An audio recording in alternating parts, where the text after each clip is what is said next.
Welcome to Donmar TV News Channel. Okay. So, pag-usapan natin itong nag-trending ngayon na balita na itong si Vice President Inday Sara Duterte, marami ang nagagalit dito, especially itong mga Pinklawan at itong mga supporters ni na Franz Castro at itong si Raul Manuel, no?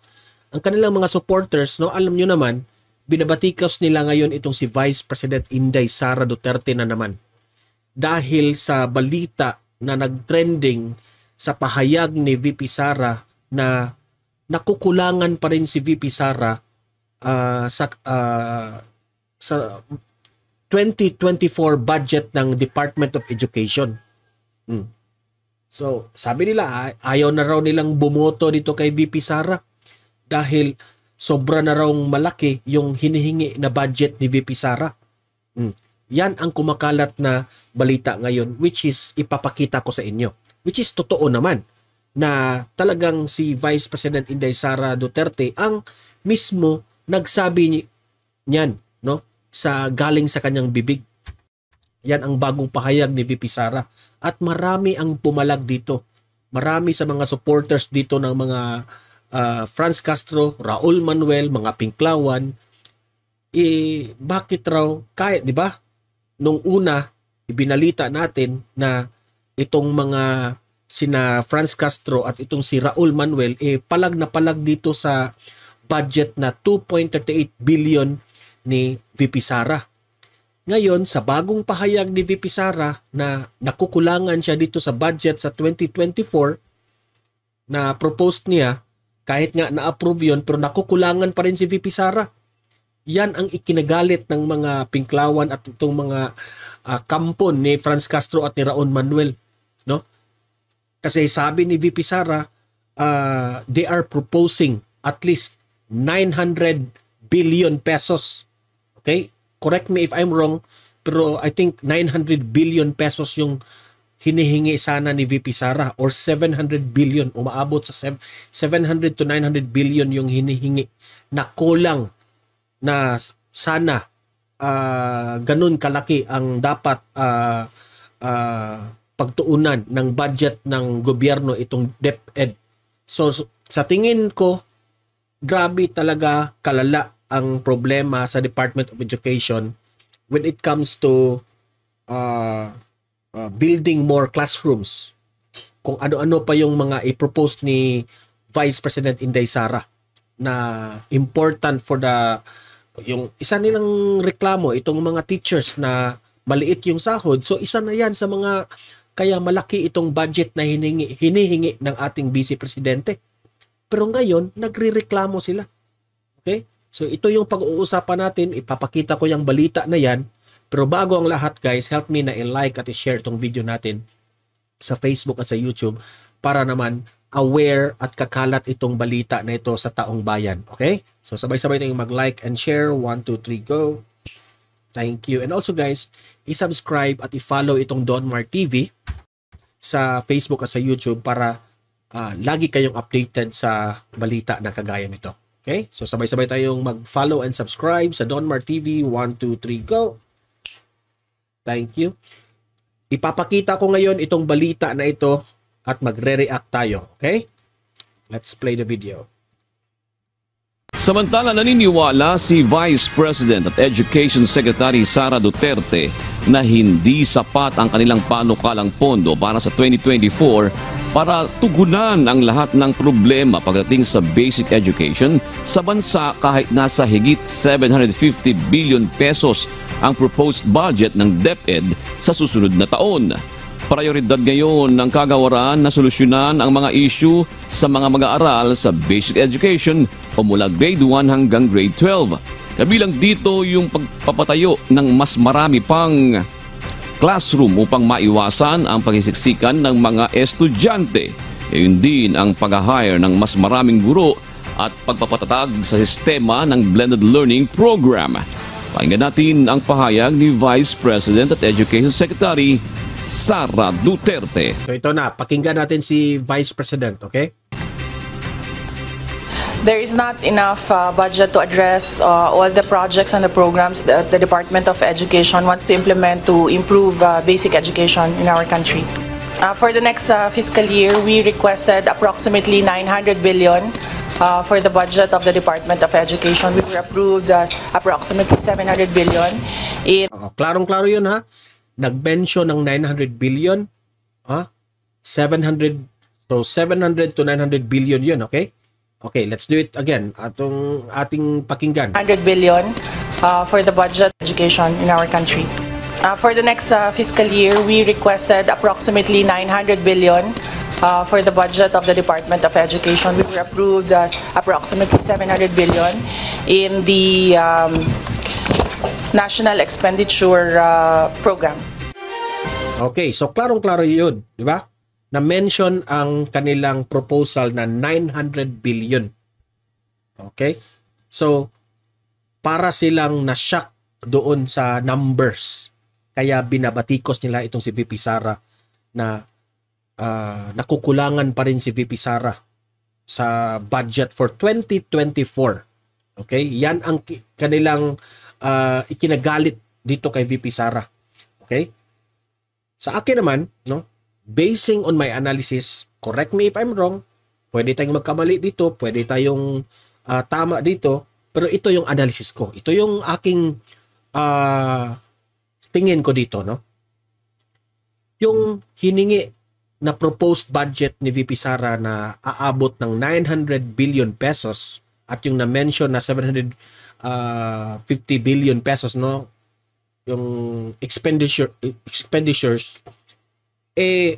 sa tingin ko, no, ganito kalaki ang ito yung reality na kulang na dapat if you want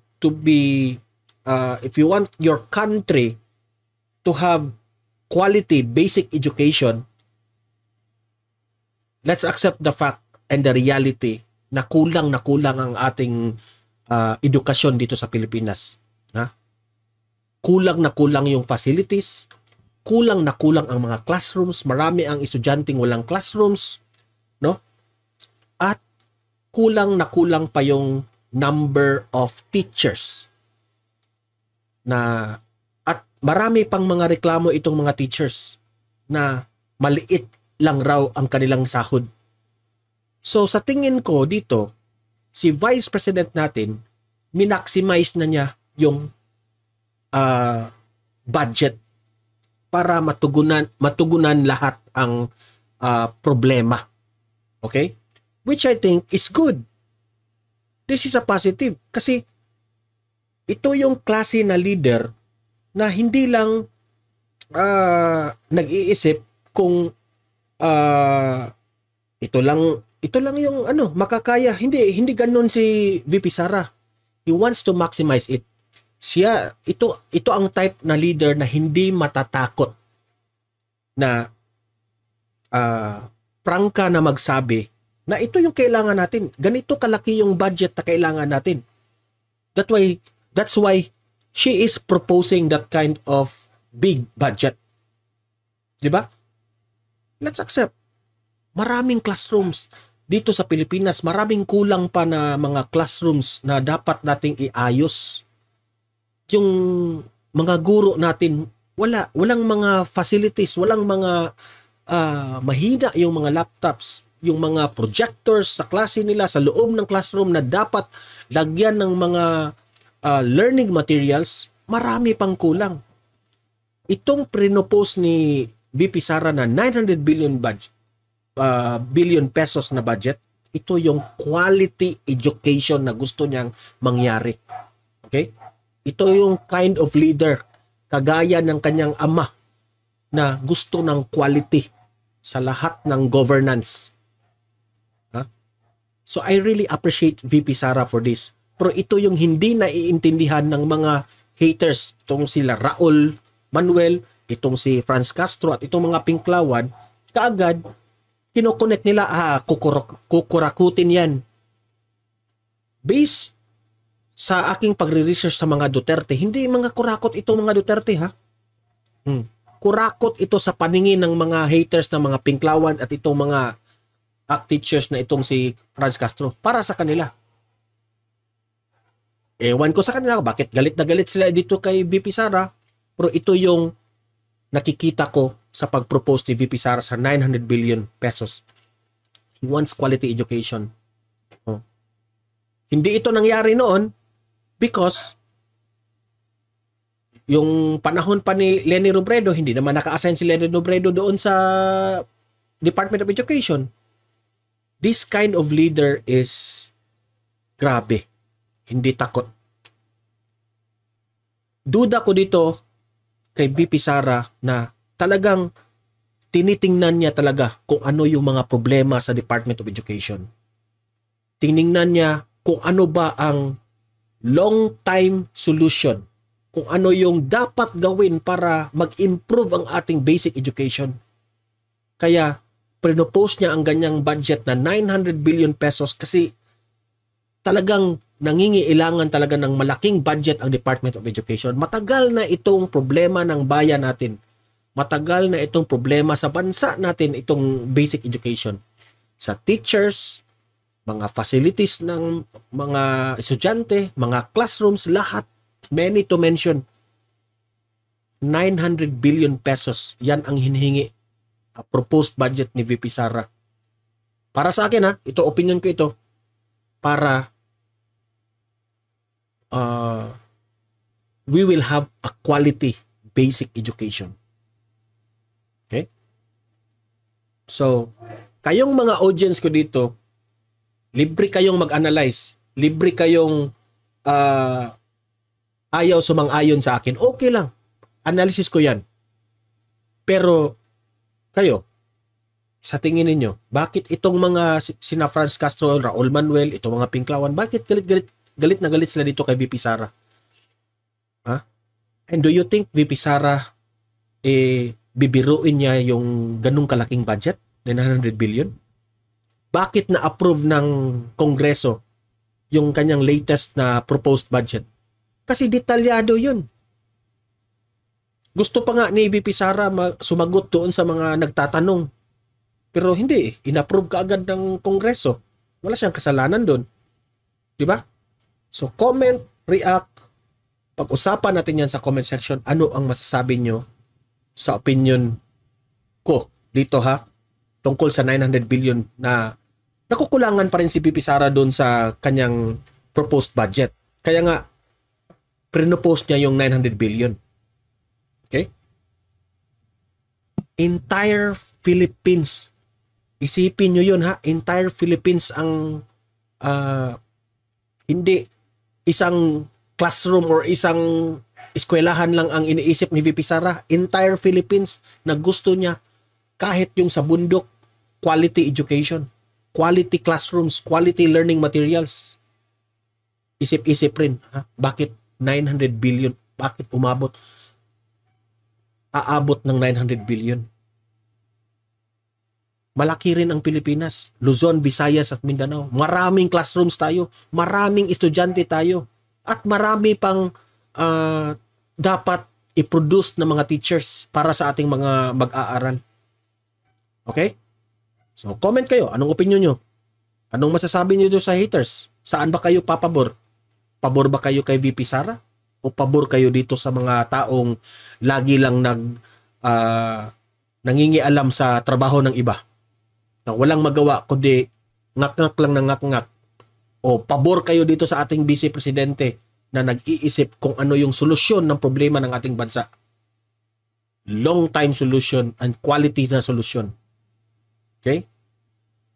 Pag-usapan natin yan sa comment section. Like and share this video para kakalat ito sa taong bayan. Subscribe, follow Donmar TV para lagi kayong updated sa mga balita na kagaya nito. Okay? See you in my next video. Update ko kayo. Have a great day. God bless inyong lahat.